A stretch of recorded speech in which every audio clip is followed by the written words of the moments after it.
অধ্যক্ষ মহোদয় আৰু মহামান্য সদন অধ্যক্ষ মহোদয় আজি পবিত্ৰ সদনৰ মজিয়াত সন্মানীয় চৰকাৰী পক্ষৰ সদস্যসকলে অতপৰে উল্লেখ কৰি থাকিল বিপ্লৱ শৰ্মা কমিটিৰ প্ৰতিবেদনৰ কথা।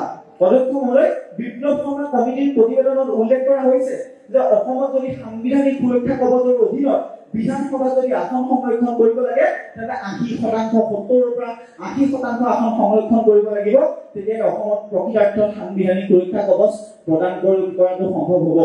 অধ্যক্ষ মহোদয়, ইয়াৰ পিছত যদি আমি বিশ্লেষণ কৰি চাওঁ, India Sahani versus union of India গোচৰৰ ৰায়দানত উচ্চতম ন্যায়ালয়ে ইতিমধ্যে আমাৰ সন্মুখত স্পষ্ট কৰি দিছে যে অসমৰ কোনো এখন ৰাজ্যতে 50%তকৈ অধিক সংৰক্ষণ প্ৰদান কৰিব নোৱাৰিব।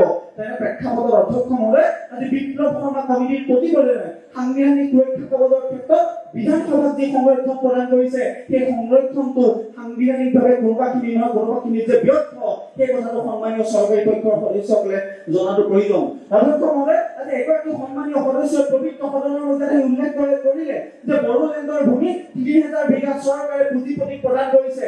আজিৰ সময়ছোৱাত ডিমা হাছাও 3600 বিঘা মাটি চৰকাৰে পুঁজিপতি প্ৰদান কৰিছে। অধ্যক্ষ মহোদয়, অতি দুখেৰে আপোনাক জনাওঁ যে 6ষ্ঠ অনুসূচীৰ অধীনত থকা প্ৰত্যেকটো অঞ্চলত ভূমিৰ অধিকাৰ ইতিমধ্যে প্ৰদান কৰি থকা হৈছে আৰু ভূমিৰ অধিকাৰ থকাৰ পাছত যদি চৰকাৰে সেই ভূমি পুঁজিপতি গতাই দিছে তেনে অনাগত দিনত যদি এখন অসমতো ইনাৰ লাইন পাৰ্মিট আৰু সাংবিধানিক সুৰক্ষা কবচৰ প্ৰদান কৰা হয়, তাৰ পিছত যদি অসমৰ মাটি অবৈধ বিদেশী নীতি বা পুঁজিপতিৰ হাতত চৰকাৰে গতাই দিয়ে তেন্তে অধ্যক্ষ মহোদয়, অসম আৰু অসমীয়া এইখন ভাৰতবৰ্ষ এইখন অসমত কেনেকৈ সুৰক্ষিত হ'ব সেই প্ৰশ্নটো সন্মানীয় সদস্যসকলৰ ফালে তুলি দিছো।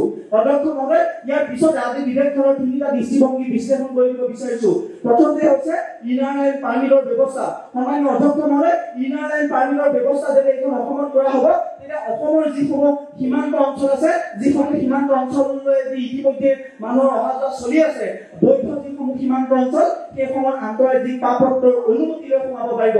কিন্তু অধ্যক্ষ মহোদয়, আমাৰ সমস্যাটো বৈধ সীমান্ত নহয়, আমাৰ সমস্যাটো হৈছে অবৈধভাৱে ভাৰত বাংলাদেশ সীমান্তৰ পৰা আজি পৰ্যন্ত অসমলৈ কিমান মানুহ সোমাই আছে। সেই অবৈধ ভাৰত বাংলাদেশ সীমান্তত আন্তঃৰাজ্যিক পাছপৰ্টৰ ব্যৱস্থা চৰকাৰে কৰিব পাৰিব নেকি? আৰু যদিহে নোৱাৰে সেই অবৈধ বিদেশী আগ্ৰাসন অসমত ৰোধ কৰি অসমীয়া জাতি ভাষা সাহিত্য সংস্কৃতি কেনেকৈ ৰক্ষা কৰিব সেই প্ৰশ্নটো সন্মানীয় সদস্যসকলৰ ফালে এৰি দিছো। অধ্যক্ষ মহোদয়, ইয়াৰ পিছত আহিছো সাংবিধানিক সুৰক্ষা কবচৰ বিষয়লৈ। আজি বিপ্লৱ শৰ্মা কমিটিৰ প্ৰতিবেদনত স্পষ্ট কৰি দিছে যে 1951 চনৰ পৰা 1971 চনলৈকে অসমে যি অবৈধ বিদেশী বোজা ল'লে তাৰ বাবে অসমক লাগিব সাংবিধানিক সুৰক্ষা কবচ, কাৰণ সেই সময়ত 20 বছৰ প্ৰৱেশ কৰা লোকৰ বাবে আজি অসমৰ ভাষা সাহিত্য সংস্কৃতিৰ ক্ষতি হ'ল। কিন্তু সন্মানীয় অধ্যক্ষ মহোদয়, 1971 চনৰ পিছৰ পৰা যিমানখিনি মানুহ অসমত প্ৰৱেশ কৰিলে আৰু আজিৰ সময়ছোৱাত অধ্যক্ষ মহোদয় যেনে নাগৰিকত্ব সংশোধনী বিধেয়ক উল্লেখ কৰে যে 2014 বৰ্ষলৈকে আজিৰ সময়ছোৱালৈকে ভাৰতৰ সমান্তৰালভাৱে আফগানিস্তান, পাকিস্তান আৰু বাংলাদেশৰ পৰা অহা প্ৰত্যেকগৰাকী হিন্দুৱে এখন অসমৰ নাগৰিকত্ব পাব। সেই সকল লোকৰ পৰা আজিৰ সময়ছোৱাত জাতিটোক কেনেকৈ সুৰক্ষা দিব সেই মাথাংকটো সন্মানীয় সদস্যসকলে কৰি দিব নোৱাৰে।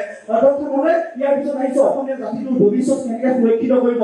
আজিৰ সমস্যাত যদি লক্ষ্য কৰে তেন্তে দেখা পাব যে বিপ্লৱ শৰ্মা কমিটিৰ প্ৰতিবেদনে 1951 চনক ভিত্তিবৰ্ষ হিচাপে ক'লে, আজি অসম চুক্তি 1967 চনক ভিত্তিবৰ্ষ হিচাপে ক'লে, নাগৰিকত্ব সংশোধনী 2014 চনক ভিত্তিবৰ্ষ হিচাপে ক'লে আৰু সুধাকান্ত ডক্টৰ ভূপেন হাজৰিকাই তেওঁৰ গীতৰ ভাষাত লিখিলে যে লুইতৰ পাৰত মাটিত মাতৃবোলা প্ৰতি ভাৰতীয় আজি নতুন যুগৰ অসমীয়া, আজি অসমীয়া আৰু খিলঞ্জীয়া বুলি তেওঁলোকে কোন সকল লোকক সুৰক্ষা প্ৰদান কৰিব সেই কথাটো সদনৰ মধ্যে স্পষ্ট নহয়। তেনে প্ৰেক্ষাপটত তীব্ৰ ভাষাৰে বিৰোধিতা কৰিছো উত্থাপন কৰা বিধেয়কখন। সন্মানীয় অধ্যক্ষ মহোদয়, প্ৰমাণ কৰি দিব বিচাৰিছো যে অসমীয়াৰ বাবে কেৱল এটা সমস্যা নহয়, আজি গুৱাহাটীৰ বানপানী সমস্যা, আজি অসমৰ স্বাস্থ্য খণ্ডৰ সমস্যা, আজি 16 লাখকৈ নিবনুৱা থকা এইখন অসমৰ সমস্যা, আজি সমস্যাৰ আন্তঃৰাজ্যিক পাছপৰ্ট সমাধান কৰিব পাৰিব নেকি?